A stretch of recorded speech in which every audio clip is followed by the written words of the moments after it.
first wish is 10 more wishes or infinite wishes, shit like that. Like at some point you're going to have to wish for something. So that's why I say no parlays. Just look at it like an individual ticket. Yeah, I'm with you, Eytan. I think that's a good rule. Okay. Good stipulation here. Just try I have no thought on what my bet would be, though. I mean, bet on Bitcoin? Well, yeah, I mean, you not looking so good lately, think outside the box here. It doesn't have to be a sporting event by any means. Yeah. That would be something. All right. Welcome in. It's a Wednesday midweek here as we get you ready. 7-game slate. Weather looks like it's cooperating tonight for the most part. Neil's in the house. That's the most important part here for Live Before Lock. Hit the thumbs up button. Make sure you're subscribed. We'll continue to tell you about all the great things happening here with Awesemo. I'm Eytan. Tyler's producing. And you're hanging with us, so we appreciate that, as always. And we were just talking about some random stuff. And it's always Tyler, and whether or not there's some extracurricular activities or not, fueling a conversation ahead of time. So how's everything? How's life, Mr. Orfield?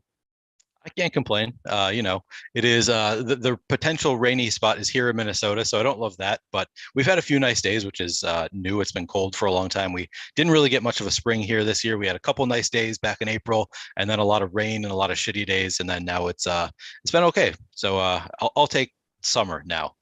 Yeah, happy about it. Yeah, some places like where I am in the Northeast, we don't really have spring and fall. It's just like 2-3 weeks, and next thing you know, you're into like winter or summer. So I'll take whatever semblance of that we have right now with spring, if you will, before like summer kicks off. And we had that shitty rain like for a couple of days. Phillies Mets rained out like back to back. So now with it just nice out, it's definitely great to get back to being able to count on the majority of games on a slate, to say the very least. Yeah, for sure. Yeah, we've got 7 games, and I think they're all likely to happen. Minnesota is the only spot that looks kind of iffy. I'm not totally confident. I'll probably be checking the radar throughout the night. So that's the one spot you need to pay attention to. Every other game, I think, is pretty safe at this point. All right. So what are you looking at overall? And maybe it's just a strategy that you apply when we get somewhere in that mid-range, that 6 to 9 game slate, if you will, where we are here, that's 7. Or is there something specific maybe that you're looking to attack, even if it's a game that we'll get to a little bit later? Yeah, so we're in that sweet spot where I think you could potentially do shorter stacks, not do a full 5-man stack as your primary on DraftKings, and I'm considering doing that. Maybe I might split it up, do some 5-man stacks, and then do some 4-3 stacks kind of thing, just because we've got a lot of good pitchers on this slate, so there's not too many games that you really want to attack with bats. There are a couple that look pretty good, but in general, I think that it's could be a low scoring night just because we have a lot of solid pitchers on the mound tonight. So that, opens up the door to some shorter stacks. I think I see people talking about like 3-2-2 in chat, and we have seen some of those win, but I still think that is the wrong play long term. I think that's a negative EV play long term. It's just there are so many of them in the contest that they're going to win sometimes, but I think that you're still better off stacking at least 4 players on your primary stack. Okay. And look, that's why we check ahead of time, right? Because things may change, even if it's a subtle shift for you from a strategy standpoint, if you do limit the amount of games on the slate. Like we've had countless times more or even less where we think, all right, we got an hour here to kill, or we just have 9 that just suddenly turns to 6 because of rain and what have you. Let's start in Washington. Mets, you mentioned the pitching matchup across the board. So let's look at this here from the mound standpoint. Not sure as far as where you're looking at Aaron Sanchez, Tyler McGill, though, maybe a better option here just overall. But from a leverage standpoint, at least both of these guys are getting some positive score here. Yeah, I have a lot more interest in Tyler McGill. I just think that he's the better pitcher. Nationals with only a 3.4 run implied total. A little bit of a tough strikeout matchup, but he's a pitcher with a lot of upside. He's coming in low owned due to that high price tag. He's, in the mix with some pitchers that have better matchups or are just better pitchers. So he's kind of getting lost in the shuffle a little bit. We can gain a little bit of leverage by going to McGill. So I would hope to be a little bit over the field. The field's coming in at 14.8%. He's got a 17.9% chance of being a top 2 pitcher on the slate. So a little bit of positive leverage there. I'm happy to get to some McGill. I'm probably not going to go overboard. I'm not going to be playing him in 40 or 50% of my lineups, but I'd like to get above the field at least. On McGill. Now, Sanchez is a little bit lower option here, but again, DK, if he's even an opportunity to get to as a P2 for you. Yeah, let me see if I got any Sanchez in my. I ran a crunch of 500 lineups and got to 0 shares of Sanchez, and I'm totally fine with that. He does look good in the top pitchers tool, just because he's 6,300, coming in at 1% owned. So there is some positive leverage there. 5.7% chance of being a top 2 pitcher, 14.2% chance of being the top value pitcher. So just the price tag makes him a reasonable play. If you are hand building, you really love your stacks, you have 6,300 left over, totally fine play to go to Aaron Sanchez. I don't think you need to switch up your bats to get to a different pitcher, but not something that I'm getting to naturally in my builds on Fantasy Cruncher, and I'm totally fine with that. He's not a good enough pitcher that I feel like I really need to force him into my lineups in a matchup where the Mets have a 4.6 run implied total. Yeah, and to that point there, it's not like there is, maybe, I mean, you can counter from an ownership standpoint the Mets if you were to gain some sort of benefit with Sanchez, but if it's not worth the risk, then we could look at the stacks, and the Mets are just under as far as any type of positive leverage that I have here. Washington, though, a little bit different. They're kind of both in that same category.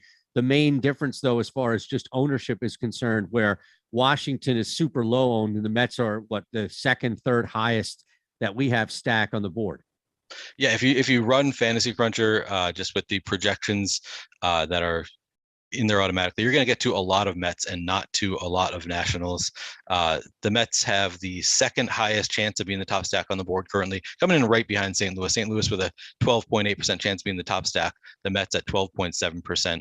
And the Mets are 12.2% on, so a little bit of positive leverage on the Mets.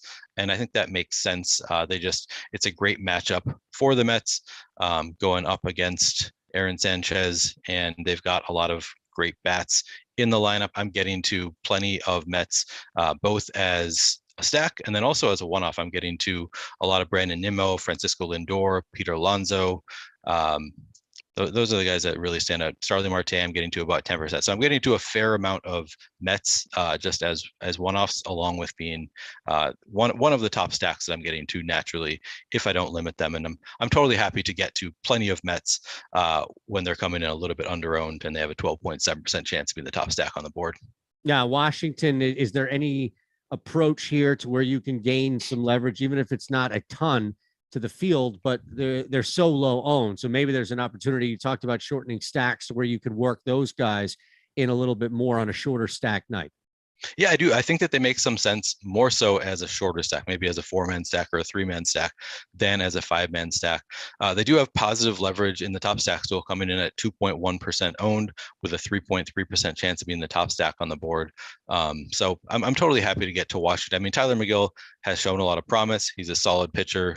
Great strikeout rate. Everything looks good with him so far, but the Nats don't strike out a lot. Maybe they can force him to walk a few, and maybe they knock him out of the game early. They don't need to do a whole lot of damage to Tyler McGill to get him out of the game, and then they'll have a bullpen game. So I'd be totally happy to get above the field. I expect to get above the field on the Mets, on the Nats, just because even though the matchup isn't great, it's not like Tyler McGill is Clayton Kershaw. He's not one of the top pitchers in the game, so I'm fine with targeting McGill with some Nats when they're just coming in under-owned.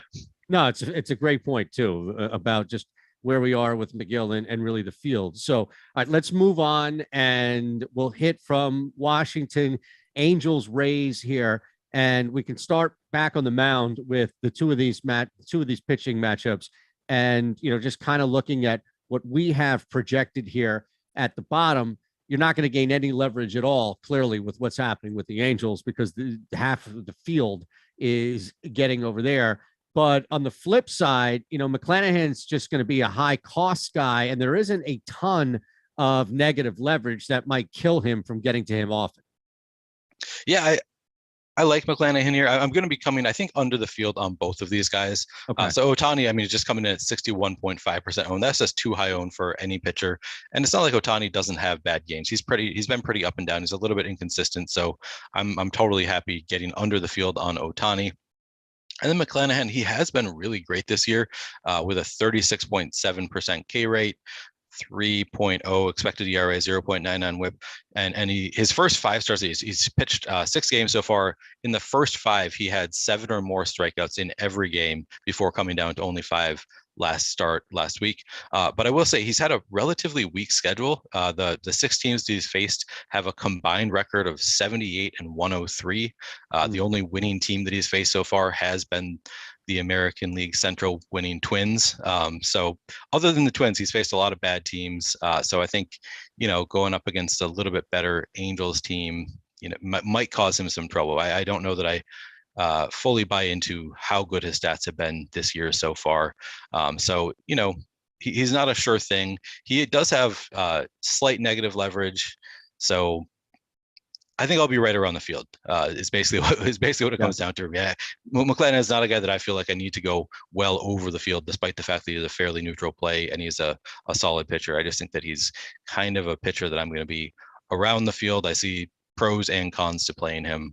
So yeah, I think both these pitchers I'll be probably under the field, but a lot more so on Ohtani just because he's getting so much ownership. And it makes sense. He's 8,800. He's a lot cheaper than McClanahan.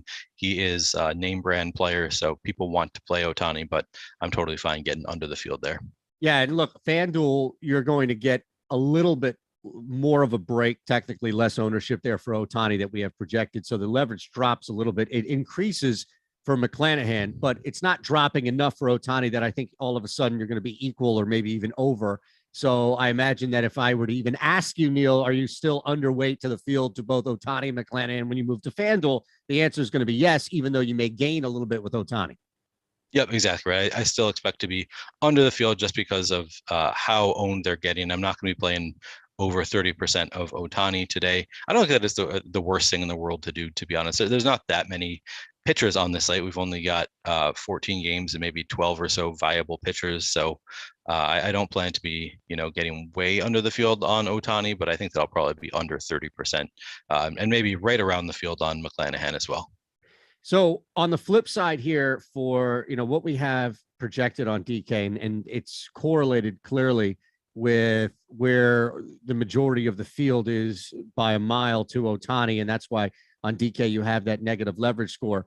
Tampa looks like a pretty good option here if you're looking at just fading Ohtani and knowing that you're still going to get some positive leverage with them, but you can also, I would imagine you can correlate that to decimating a large percentage of the field that would get to Ohtani as a pitcher on top of the positive leverage you get with Tampa. Or do those things not correlate so much as cancel out? No, I think it makes a lot of sense. Okay. Tampa is a great leverage spot just because so much of the field has Ohtani. That's going to be 61% of the field that is not going to be getting to any Tampa bats in their lineup. So I think that it makes sense to get to Tampa just because, Ohtani has bad games from time to time. He gets blown up occasionally. So I'm happy to get to Tampa Bay, looking great in the top stack tool, coming in at 1.5% owned with a 4.4% chance of being the top stack on the board, one of the highest leverage spots on the board. And that's, not even considering the leverage of Ohtani being so high owned. So I really like Tampa Bay here. I would expect to be pretty well above the field, at least 3 or 4 times above the field when the field's coming in at 1.5% owned on Tampa stacks. Now the Angels, it's not like they're a bad stack either. We talked about McClanahan and the negative leverage that he has just on the mound for both sites because a lot of people are getting to him. So it's not going to be as a greater or as much of an extent that you're countering the field on the mound, but you're still gaining some pretty decent, if not equal leverage if you went to LA tonight. Yeah, so I like Tampa better, but I still really like LA just as another positive leverage spot. McClanahan's also getting a fair amount of ownership, coming in over 30% owned on DraftKings. So you can find some leverage by playing the Angels too. And they're also coming in under owned according to the top stacks tool, coming in at 1.4% owned on the stack with a 3.9% chance of being the top stack on the board. So it's to a lesser extent than Tampa, but I also see plenty of reason to go to Angels bats. Okay, so both really. I know we're going to get to everybody else, and we're going to move on here, but it looks like from an interest standpoint, you're getting to both, above the field on both as well. I mean, they're low ownership, so you're definitely going to gain a lot of leverage. We talked about that, but it's just over the field for both. Is that the same for FanDuel? Yeah, I think it would be the same thing for FanDuel. I'm just going to look for the positive leverage in both spots. And really, I mean, positive leverage doesn't mean that I'm going to be getting to 10% of these teams. Sure. It's just because they're so low owned that you can find positive leverage by only playing, 4 or 5%. So it's pretty easy to find positive leverage on these teams. And yeah, I expect to be above the field on both. Any interest in jumping in on the Phillies right now? Plus 108, tied through 2 in Seattle. So sure. I don't do sports betting. You're the sports bettor here. You tell me, is that a good bet, or are you just being a homer? No, I'm just being a homer. Okay. All right, I think that at some point they're going to start hitting this game. It's tough to get through that lineup 3 times. And last night was just a comedy of errors, no pun intended, and literally in that case. But look, I'm not going to try and bring you into something and have you make a bet uncomfortably or say, yeah, go ahead. And then people be like, Neil, you told, even though it was me bringing up the Phillies and goading you into it, people blaming you on the chat for the Phillies losing 9-1. So yeah, right. All right, no problem. We can move on. So I will say, so Terry has pointed out that Trout is not in the lineup for the Angels. So that helps McClanahan. Also makes it a little bit harder to get to the Angels because also, as Terry points out, we can't play Ohtani as a batter. So it's a relatively weak Angels lineup that you can actually play for DFS purposes. So that does tame my interest a little bit.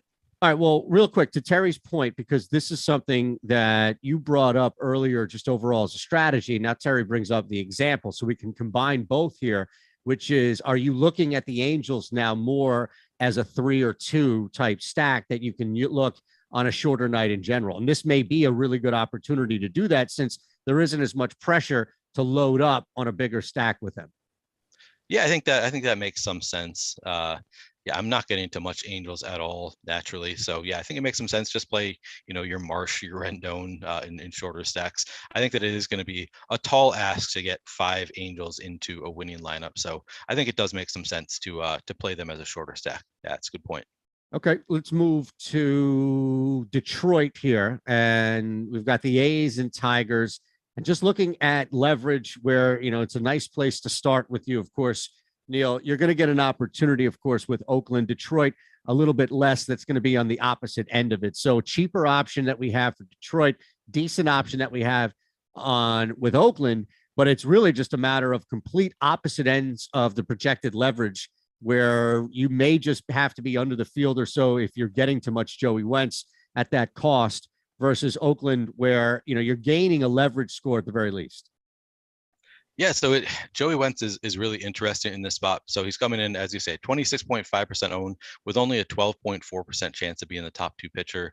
One of the few negative leverage spots on the board here for pitchers. He is coming in with a 39.3% chance of being a top 2 value pitcher, though, and he is 5,300. So unless you're going to go to a long reliever, he's probably the cheapest viable pitcher on the board. So he is in the spot where he allows you to get to some stacks that you can't get to with any other pitcher or combinations that you can't get to with other pitchers. So I think that really helps with his top 2 value percentage. And he has had a lot of strikeout success in the minors. So he does have high upside coming in, making his major league debut. And he is the cheapest pitcher on the board. So there is plenty of upside in playing Joey Wentz. He's just the field is seeing it. The field is playing him at 26.5%. So my guess is I'm going to be close to the field on Joey Wentz. I think that it's a really interesting spot just because of who he allows you to play. But I think that there would be merit to fading him when the field is playing this much of him and he is in a negative leverage spot and you can play so many other pitchers that are in positive leverage spots. So I have interest in Joey Wentz, but I'm not going to be going, well above the field at least. Yeah, and I know that the price is definitely appealing, especially as a cheap option tonight where you can jam him in there. But there are other options. Even if you're spending 5 to a K more, you do have other options, spend down options, pardon me, that may just be worth it to counter the ownership that Wentz is picking up. Yeah, that's true. Yeah, you could spread out your ownership to some of the other cheaper pitchers and maybe gain some leverage on the field just because so much of the field wants to play him. I think that's a totally viable strategy as well. I think that I'm going to be playing some Wentz just because I'm playing 150 lineups, but I think that it would make sense if you're only playing 10 lineups. You could completely fade the guy, and if he goes off whatever onto tomorrow. But if he does not, then you're gaining some leverage on the field on a pitcher that we really don't know that much about. He's had struggles with walks in the minors. He has had strikeout upside, so his range of outcomes is very large. So you could gain some leverage on the field potentially by fading him if you're only playing 10 or fewer lineups. All right, anything else in this game here before we move on? So from the bats perspective, because so much of the Oh, I'm field, sorry. We didn't even do. We're talking about the pitchers. So yes, we should talk about the stacks. I'm yeah, sorry, Neil. no, yeah, no, it's so because I'm Joey spacing. Wentz is so coming in with so much ownership, that makes me more interested in Oakland bats. I know people don't love playing Oakland stacks, but I enjoy playing these bad stacks in matchups that are kind of unknown. So I think that's a really interesting place to target Oakland bats. He is coming in with a little bit of negative leverage they are coming in with a little bit of negative leverage in the top stack stool, coming in at 7.1% owned with a 5.9% chance of being the top stack. So from that perspective, they are showing negative leverage, but they do have a 13.3% chance of being the top value stack. And on top of that, I just think with Wentz having walk issues in the minors, you have to imagine that's going to be just exacerbated in the majors.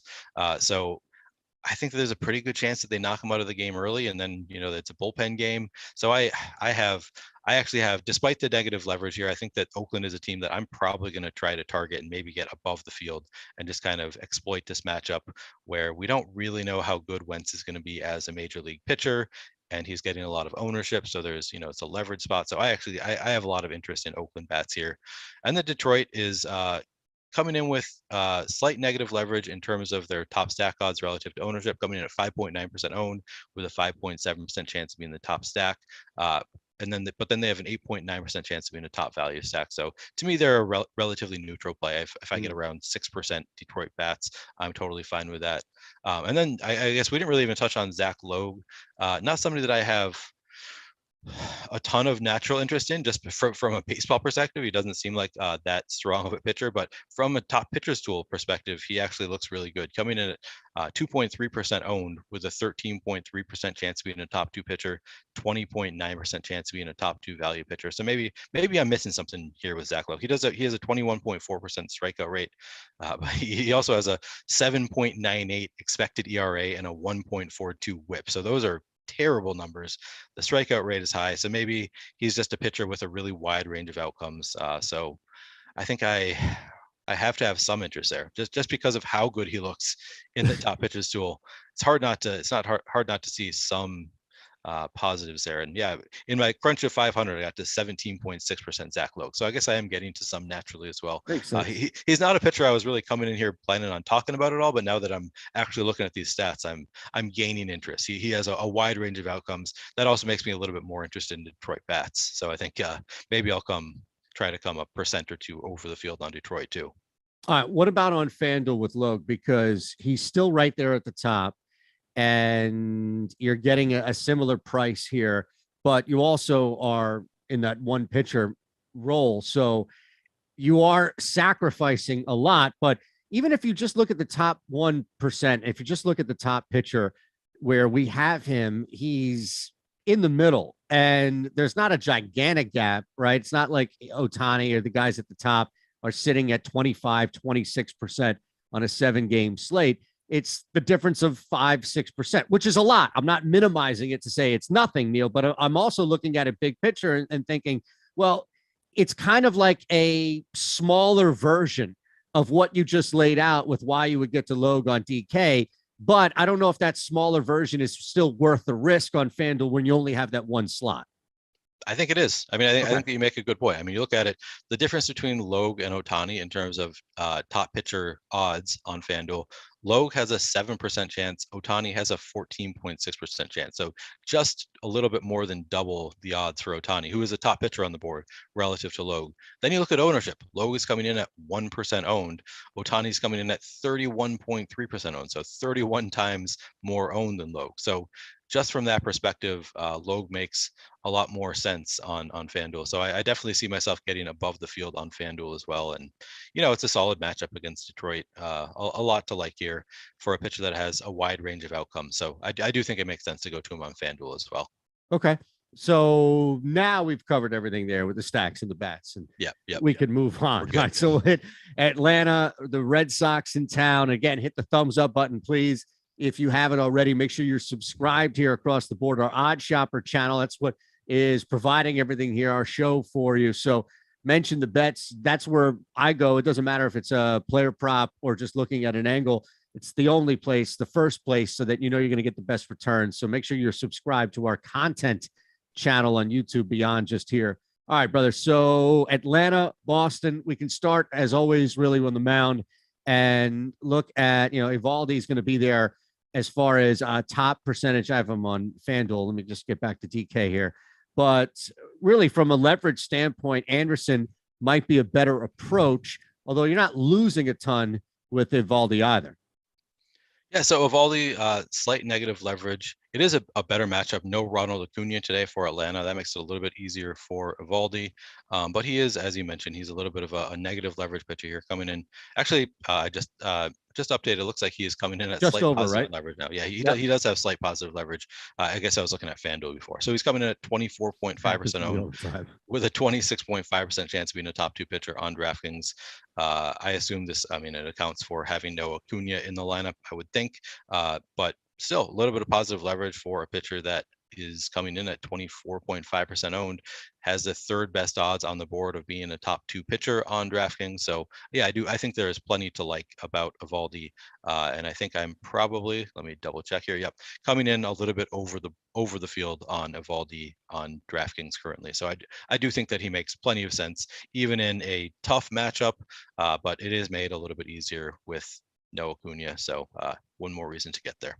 Okay. And does that change before we get to Anderson? Does that change at all with you on FanDuel? I know you were looking there. So just looking at his own, he's right there as far as a pretty strong, it's not as ridiculous as Ohtani's negative leverage score, but he's right there at the bottom and wedged in between a McClanahan and Ohtani.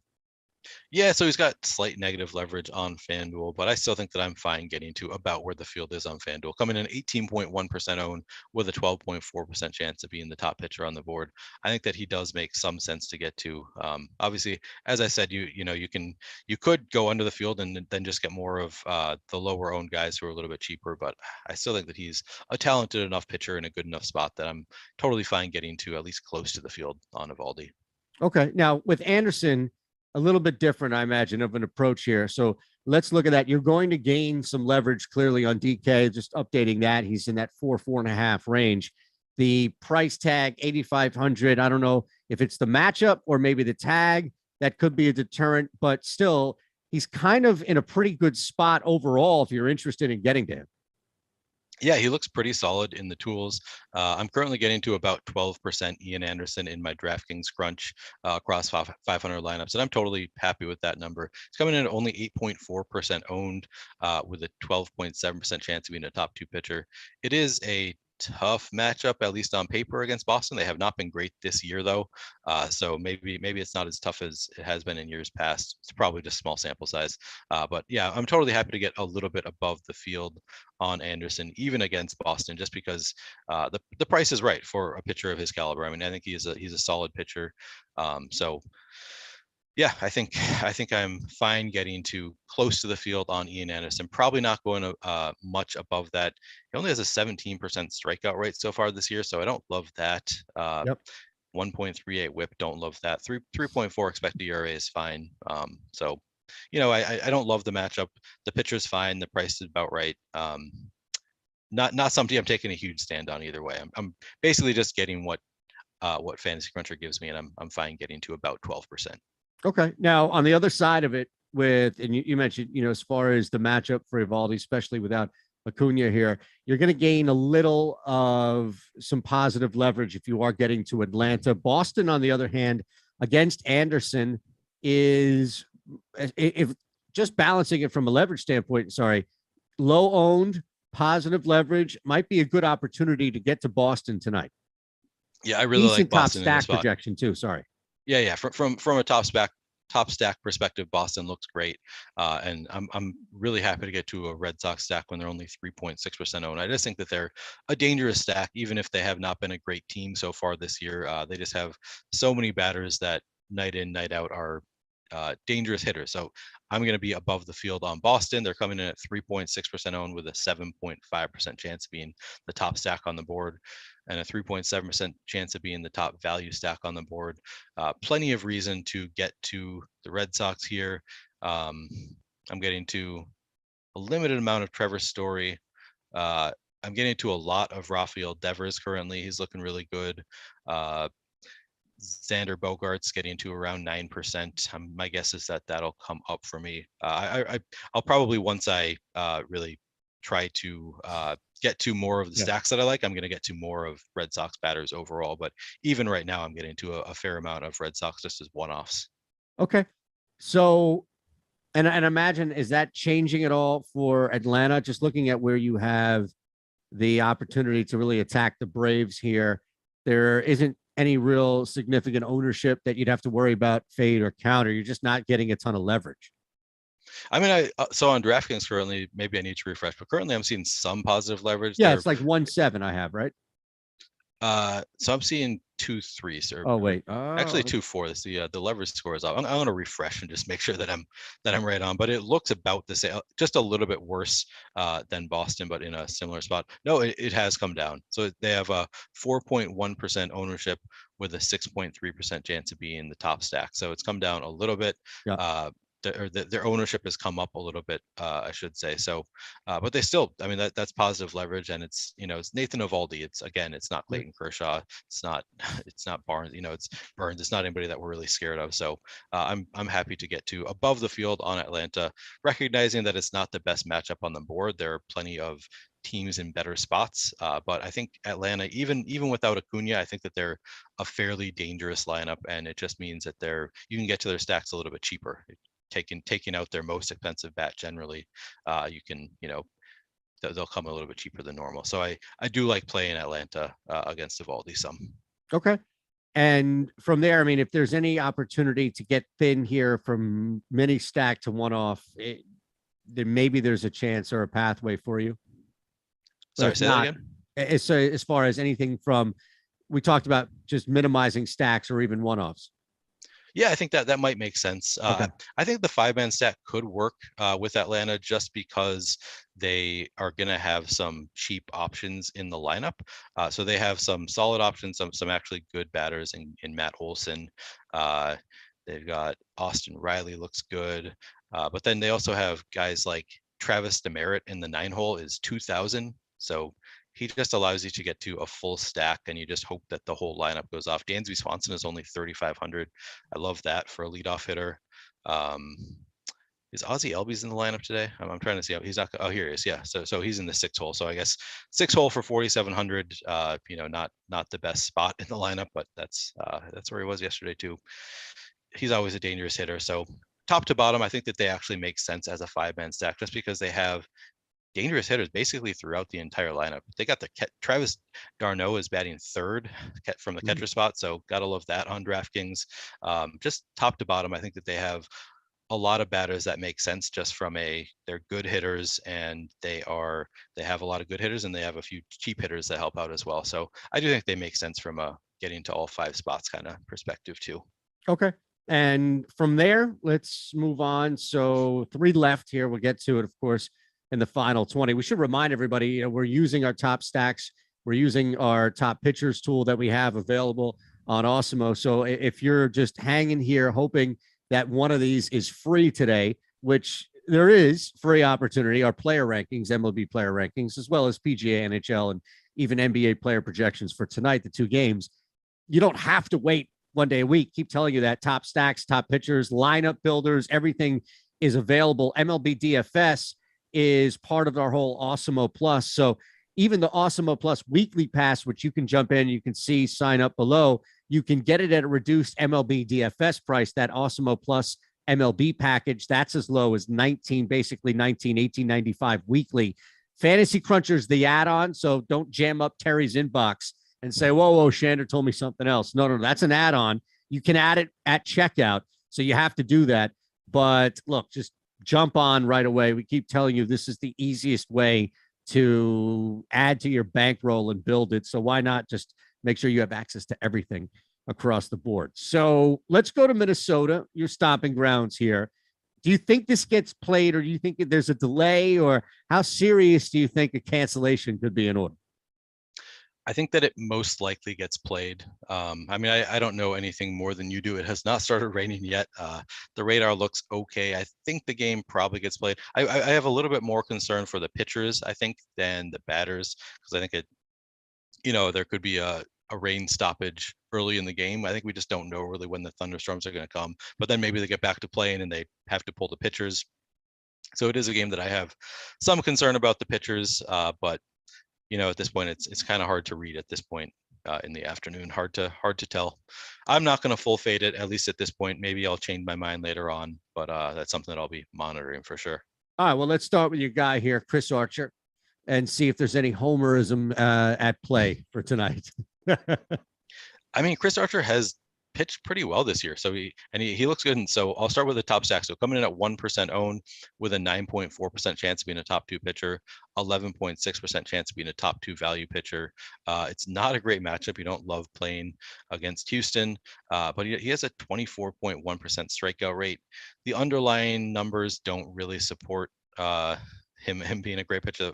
5.23 expected ERA, 1.29 WHIP. So from that perspective, I think it makes sense to get to Houston. You could play Archer as well, just because he has the high strikeout rate. He's coming in so low owned. I don't know that I'm necessarily going to get there. I think the fact that I have some weather concerns might be enough to break that tie. That if I was considering playing some Archer, that might lead me away from him. And I'm not getting to a lot of them naturally in Fantasy Cruncher. So I think for me, it's probably a stay away for Archer. Okay. Now, on the flip side, looking at it from Houston's standpoint, how much does that change? I mean, both guys really on the mound, you're going to gain you're going to gain a lot of leverage on DK at least. So maybe just from a leverage standpoint, there's enough interest to be equal to the field, if anything. Yeah, for Urquidy, yeah, I think that he makes some sense to be. I'll probably be close to the field. He has actually plenty of positive leverage, coming in at 5.2% owned with a 13.5% chance of being a top 2 pitcher, 14.3% chance of being a top 2 value pitcher. I think I'd rather play Urquidy than Chris Archer. At the same time, with the weather concerns, I think that might be enough that I don't really want to play him. And the Twins do have a dangerous lineup. So I don't love either of these pitchers, is what it comes down to for me. I don't think I'm going to be getting probably above the field on either of them. I think I'll at most come to equal to the field on Urquidy. Yeah, FanDuel, 2 of these guys are top 3 as far as leverage. So I don't know how you approach that, where if you are just looking to gain, and look, we'll talk about, we already did bring up Aaron Sanchez.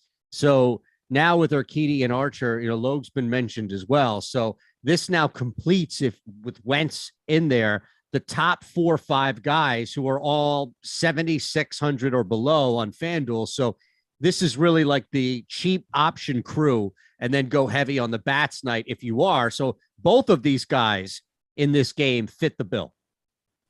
Yeah, for sure. Sorry, I was looking in the wrong spot. Emacs comment. Oh, okay. I was in the top stack, so I'm still thrown off by the additions to the top stack tool and the top pitchers tool, where you see the other team and you see the pitchers and stuff. I always take it out, but then when I refresh, it comes back in. So it has been throwing me off a little bit. I thought you were, by the way, caught off guard by Emacs comment about you sporting that off-the-shoulder T-shirt that makes all the ladies swoon. Yeah. Yeah. So here's the thing. I don't know if it's shade from your microphone or if you're just jacked, but there's this contour here. Are you jacked? I am not jacked at all. No. Okay. But like Tyler, do you see it? Am I the only one that sees it? It's camera bottom right, where it's where your V-neck stretches, and there's this contour right here, right? That would be like a huge pectoral. So it looks like just collarbones. These are just collarbones. I think you're seeing. I don't know. It's the shade of the microphone, I think. Yeah, it's probably the shade of the microphone. Maybe you're seeing more. I feel like I'm usually cut off like right here, so you can't really see the down low with the shirt. But are you appreciate kidding? EMAC noticing. Do you think Tyler would cut that out with what you gave him? I mean, you're right. a master of perception here, and he on purpose didn't say. It's not like he said anything ahead of time, Neil, right? It took EMAC 40 minutes into the show mentioning something about your shirt. Right. Yeah. Thank you, Tyler, for including my immaculate Pecs. I love how you just go full stretch too. Yeah, I like a V-neck. What can I say? I love it's it. my preferred T-shirt. Terry's giving you Shaquille O'Neal like Joel Embiid stats here. 7'1", Yeah, I see he's calling me 320. 7'1". I am sadly more than a foot shorter than Terry is giving me credit for here. Sadly, closer to the weight than the height. Right. All right, brother. Let's flip it and go to the bats here and look at either Minnesota. Yeah. And now I don't know how much the weather is going to impact, or at least threat of weather is going to impact this, but you can get to both guys, at least from a stack standpoint. Houston a little bit over that mark that we have on DK, right? Still on DK here. And Minnesota, you're losing a little leverage, but it's not a ton by all means. Yeah, I definitely have interest in both sides of this game. I just think that they are both attackable pitchers. Minnesota stack coming in at 8.9% owned. So I don't love that. They're a little bit high owned relative to their chances of success, with a 6.9% chance of being the top stack on the board, 6.2% chance of being the top value stack on the board. But Urquidy is the kind of pitcher that they should be able to attack.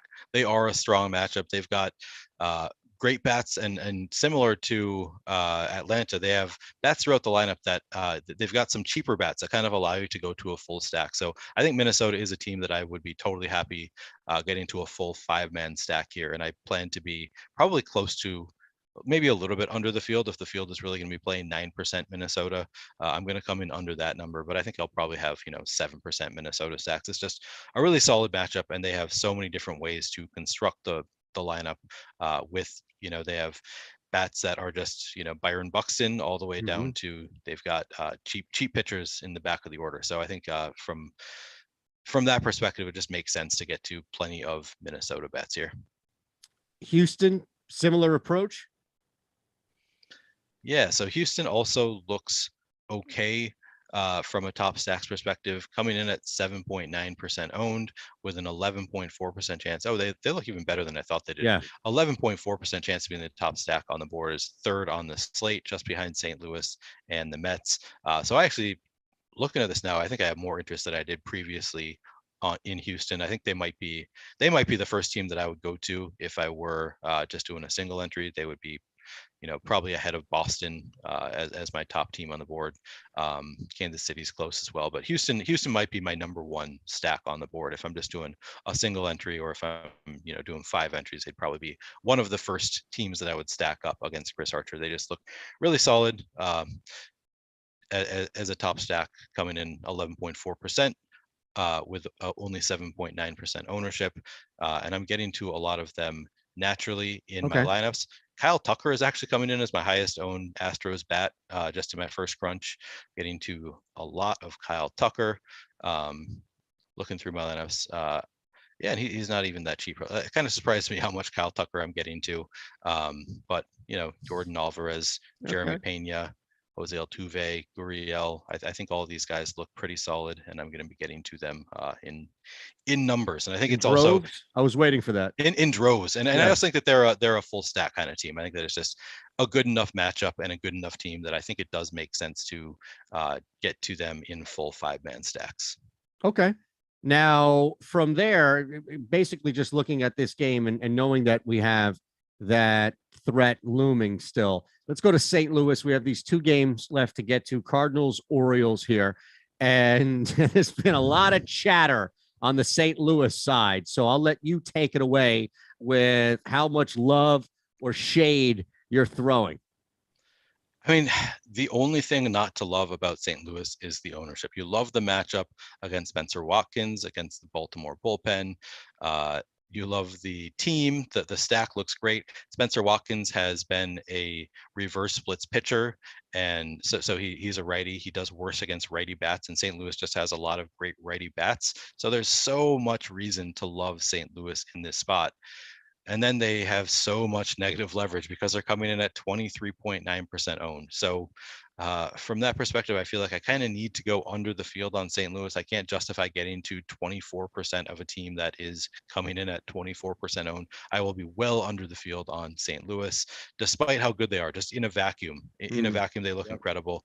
I just can't get to 24% of St. Louis when they have a 13% chance to be in the top stack, 10.5% chance to be in the top value stack. It's really hard for me to get there in any kind of numbers. Maybe as a secondary stack, you want to get there in your two mans or as a one-off. Paul Goldschmidt looks great. Tommy Edman looks great. I'm getting to a lot of them as one-offs and as secondary stacks. Nolan Arenado looks great.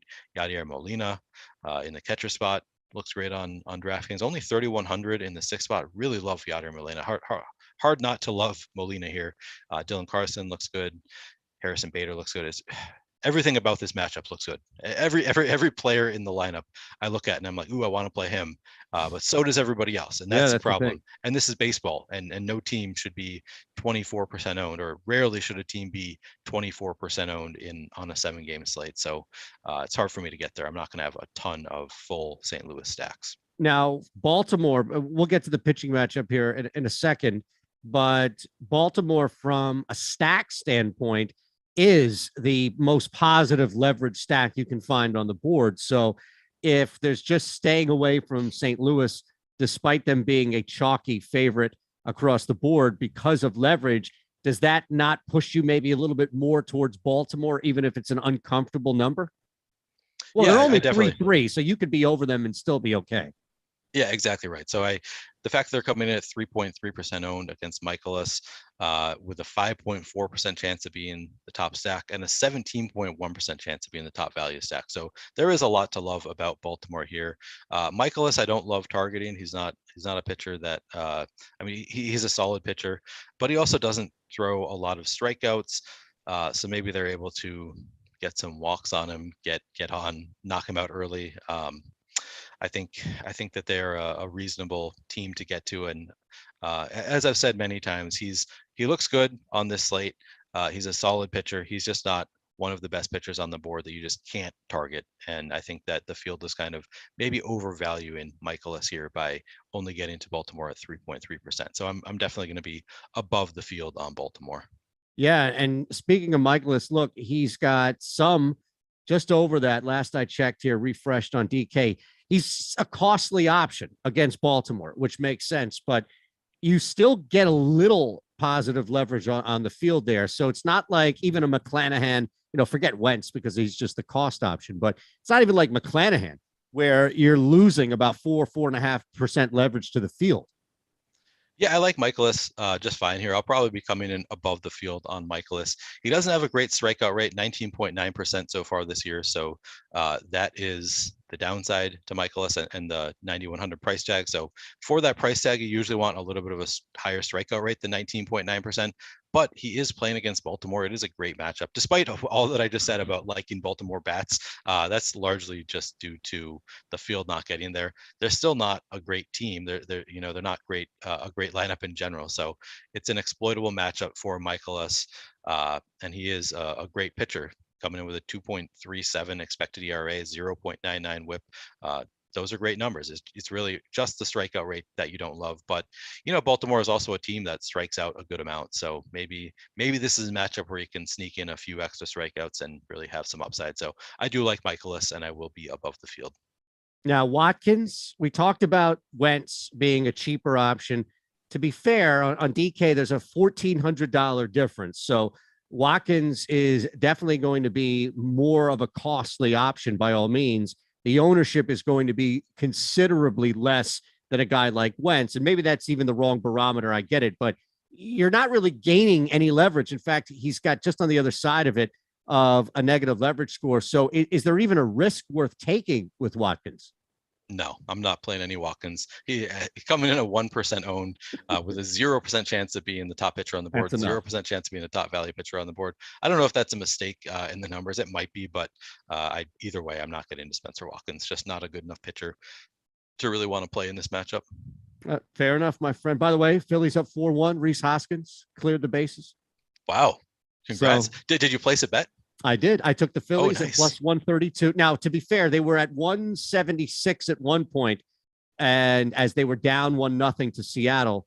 So credit anybody there. But when you and I were speaking, I jumped on the Phillies 132, and I also went over 2.5 first half plus 126 because I just felt with this pitching matchup, somebody's going to break early. So I just jumped on over 2.5, and now we're over that. And the Phillies haven't won anything yet. All right. But I'm just saying they're in good shape right now. I'm not trying to get ahead of myself. It's gone in the right direction. I need game 6 to happen for the Sixers if I'm going to get ahead of myself. Yeah. All right. No, it's a good movement, at least. Yes. Now, Texas, let's end here. Rangers, Royals. We had that shift on the mound for Texas. So not really, it's not more, and not really popping up in our projections anyway. So let's just look at Kansas City on that side, but even that's not going to pop up. So this may just be a total stay away. From a pitching perspective, I'm not playing any pitchers from this game. Yeah, I don't have any interest in Matt Moore. I don't have any interest in Gabe Spire. I think it's a full fade for me from a pitching perspective. Now, from a bat standpoint, you do have a seriously negative leverage, at least overall compared to the slate here. It's not St. Louis, which is the full on chalk, but Texas is right there. So not really sure if you're attacking or how much you're attacking Texas. Second highest owned projected stack we have on DK. Now, the flip side, the Royals, you are gaining a little bit at least. Yeah, so Texas, as you said, showing negative leverage currently in the top stacks tool. It's currently showing that they're facing Chris Bubich, which I think is wrong. I saw an update that was maybe Chris Bubich is the long reliever. So maybe I'll need to look into that a little bit. I thought more. We had it as Spire, right? Yeah, Spire is starting the game. That came on right as we started, so I didn't get to really dig into whether he's just a player opener, and then Bubich is the long reliever. Either way, I'm not playing the pitchers in this spot, but the bats, yeah, I think that they're probably just 12.9% is going to be too much. Not by a lot, to be honest. I do really like the spot for Texas against any of these pitchers for Kansas City. So they have one of the more negative leverage spots on the board, actually the second most negative leverage, behind St. Louis. So that's the reason to not like Texas here. Also, if they are playing against several different pitchers, if it becomes a bullpen game, I don't always love targeting bullpen games. So I guess there are reasons to come under the field. I think that I will probably be close to that 8% top stack odds for Texas, which will be under 12.9% projected ownership for the stack. It's a dangerous spot against Kansas City. Plenty to like, but they're just coming in a little bit too high owned on the Texas side. And then on the Kansas City side, I really like the Royals here, coming in at 5.3% owned with a 7.4% chance of being the top stack on the board, 7.3% chance of being the top value stack on the board. I think that they are a better team to target here. Overall, it makes sense. Absolutely, especially countering the field. Finally, not sure how much that changes for you just because this is a bats only game for you on FanDuel, but the leverage score is going to be pretty similar. You're gaining a little bit more, I guess, with Texas, and from the Royals standpoint, it's pretty much the same. Yeah, so I really like the Royals on FanDuel, coming in at 6.6% owned with a 7.4% chance of being the top stack, 13.5% chance of being the top value stack. So yeah, I really like the Royals on both sites. And Texas, again, I think that they're a great team with one of the better odds of being the top stack on the board, but they're just coming in over-owned relative to those odds. So it's not a full stay away spot for me, but it's an under the field spot for me on Texas, over the field on the Royals here. And on DraftKings, man, Sel Perez, I'm getting to a ton, which probably means the field is too. I have not checked his individual ownership so far, but my guess is just given that I'm getting to the max of Sel Perez. Well, that's Terry's home run call, he said there. Oh, Sal Perez's home run call. All right. Yeah. So then any like amount. Mines. Yeah, he's only coming in at 13.7. I was actually expecting him to come in like 30 or 40% potentially in this spot. So coming in at 13.7%, I'm totally happy to be above the field on Sal Perez in my catcher spot on DraftKings. Awesome.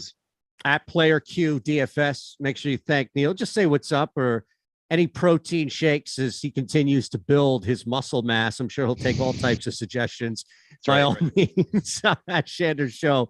Tyler producing, hit the thumbs up button. Thanks to everybody from Bean Dude who just slid in here, T-Mac, E-Mac, everybody else involved in the show. We appreciate you all for being a part of it. Hit the thumbs up button, please, on your way out if you haven't already. Subscribe here, our Odd Shopper channel. That thing is growing by the day. So make sure you jump in on that now before you are just left in the dust and you don't know when to jump in on the Phillies live in the third inning. Neil, always a pleasure, my friend. I'll see you later this week. Always a pleasure. All right. Take care, guys.